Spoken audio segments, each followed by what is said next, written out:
मला, माझ्या कुटुंबियांना आणि आमच्या सगळ्या सहकाऱ्यांना सुद्धा जपण्याचं काम केलं. चांगल्या विचारांच्या पाठीमागे राहिलं पाहिजे ही भूमिका या मतदारसंघातली लोक अनेक वर्ष घेतात. आणि चांगला विचार काय आहे हे या मतदारसंघातल्या लोकांना कोणी सांगायची आवश्यकता कधी लागली नाही. आणि त्याचंच फलित या मतदारसंघातले लोक ताकदीनं माझ्याबरोबर उभे राहिलेले आहेत. एवढा मोठा विजय मिळाला, आईचा आशीर्वाद आहे, आबांचा आशीर्वाद आहेच तुमच्याकडे. याबाबतीत कसं वाटतं, आबांची कमी कितपत खलते? सर्वांचाच मार्गदर्शन किंबहुना आबांच्या सर्व जुन्या सहकाऱ्यांनी आबांची कमी कुठं मला भासवून दिली नाही. आबांच्या सगळ्या जुन्या सहकाऱ्यांनी अत्यंत चांगल्या पद्धतीनं मार्गदर्शन केलं. म्हणजे जे माझ्यासमोर उमेदवार उभे राहिले होते ते काय पातळीवरती जाऊ शकतात याची कल्पना माझ्या सगळ्या आबांच्या जुन्या सहकाऱ्यांना होती. आणि त्यांनी माझं संरक्षण करण्याचं काम केलं. त्यांनी संरक्षण केलं आणि निवडणुकीला एक चांगली दिशा देऊन मला विजयी करण्याचं कामसुद्धा केलं. 20 तारखेला आपण भेटलो होतो त्यावेळेला आपण बघितलं की बोगस मतदानाची खूप गोष्टी तिथं चालल्या होत्या. आता यामध्ये आम्हाला असं कळतंय 3-3.5 हजार मतं बोगस टाकली गेली. आता 3-3.5 हजार मतं बोगस टाकून सुद्धा लोकांनी आम्हाला कौल देण्याचं ठरवलं. ज्या शहरामध्ये त्यांनी 3-3.5 हजार मतं बोगस टाकली तिथं 2,500चं लीड सर्वसामान्य लोकांनी आम्हाला देण्याची भूमिका घेतली.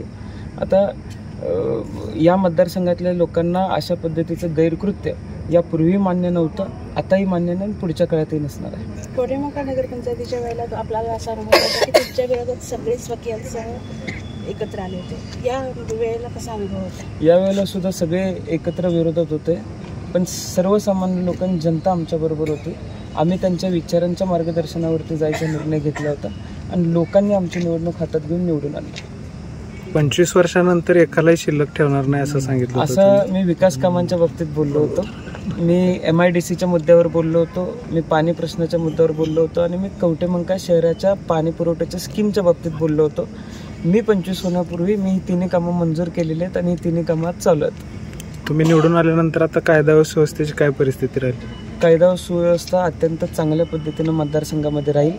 कुठल्याही पद्धतीचं गैरकृत्य किंवा कुठल्याही पद्धतीचा अवैध कारभार या मतदारसंघामध्ये मी चालून देणार नाही आणि चालला तर त्याच्या विरोधात योग्य पद्धतीचा आवाज मी उठवण्याचं काम करेन. आताच एका तरुणाला मारहाण झालेली, 2 तरुणांना. याशिवाय आणि या व्यतिरिक्त माझ्या विरोधात काही करू शकत नाहीत. यापूर्वी त्यांनी सत्तेत असताना याच्या व्यतिरिक्त काही केलं नाही आणि या पुढच्या काळातही याच्याशिवाय ते काही करू शकतील असं वाटत नाही.